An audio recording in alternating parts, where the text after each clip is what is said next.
So INEC, the Independent and Electoral Commission, said that the petition to recall Senator Natasha Akoti did not meet the requirements. Now, before now, they also said that the petition has met the requirements. Now, the question is, who is confused? Is INEC confused? Is somebody paying them somewhere? Or are they dancing to the music being played by somebody we don't know?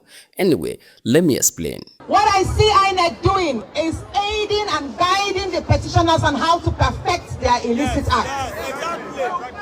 The first time the petition was submitted, they didn't have address, phone numbers, and all of that. So INEC went out to guide them on how to submit information that will perfect their petition. Now, let's quickly go back on why this whole issue is happening. Why do they want to recall Senator Natasha Akoti? This whole issue started when Senator Natasha Akoti and the Senate President Godswill Akpabio had their issue about, I accuse you, you do me this, you know, do me that, you harass me, you know, harass me.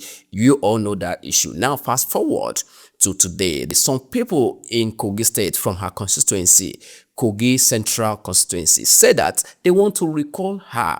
Anyway, they started the process. Although, why at that process, some people also came out to say that they were not aware that, in fact, they were manipulated or deceived to come and sign some petition and some papers, which they later abandoned and did not sign because they promised them rice. Remember, promised them rights, which is weaponizing poverty. Now, let's continue. So after they abandoned signing that paper, so some people again who initiated that process of recalling her went back to a room where we saw a video where they were signing that paper by themselves. At the end of the day, they said they got 280,000 signatures and petitions to recall Senator Natasha Akoti, which in quotes might be the requirement that INEC sets to recall a senator. Anyway, they submitted it to the INEC and INEC released a statement 24 hours later stating that the document that was submitted to them did not meet the requirement because it does not have signatures and contact details. Now, 24 hours later, INEC also said that the contact details and signatures has been submitted. Now, the question was,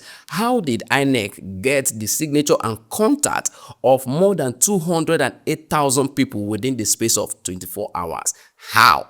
The question was still not answered after Senator Natasha planned to do homecoming, which they were planning, and there was a statement released by the Kogi State government stating that there will be state movement, no gathering, and all that. Even the police went ahead and warned her not to visit. But anyway, the people who willingly or who voluntarily voted for her, they came out, and most roads were blocked to Kogi State or to her constituency. Surprisingly, she arrived there with helicopter. So she arrived, they did not know that she was going to do that. She landed like Superman and had her homecoming program and they enjoyed herself and left. So 24 hours later, INEC released another statement stating that that document that was submitted to them, which they said they've seen the contact and the information and all that, that is no longer qualified, that contact or that document, that petition do not qualify to recall Senator Natasha Akoti, meaning that she cannot be recalled now because they did not meet the requirement again.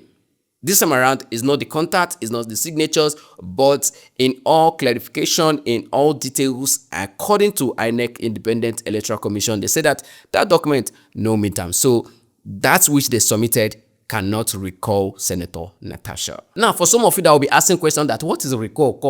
Why are they recall? Recalling is we voted you to go and represent us as our senator, speak for us, represent our constituency, carry our problem to the National Assembly, carry our problem to the Senate, and present to the president, speak for us. Now, if you are not doing well, we also reserve the power to call you back, to recall you, meaning that we'll say we no do again. The same way we voted for you, we'll also vote again that you come back home so that we can send another person. I hope you understand what it means to recall. We voted you in, we can also vote you out, which every Nigerian have the power. For as long as you vote anybody in Nigeria democratically, you can also vote them out. The only person you cannot vote out in Nigeria is the ministers. They were all appointed by the president or by the governors. The governors appointed commissioners. The president appointed the ministers. You understand? But the governors, the president, you can vote them out. How you can vote out the president and the governors is by calling back your senators or your House of Rep members. Then your House of Rep members will now initiate the process to either impeach the president or impeach the governor.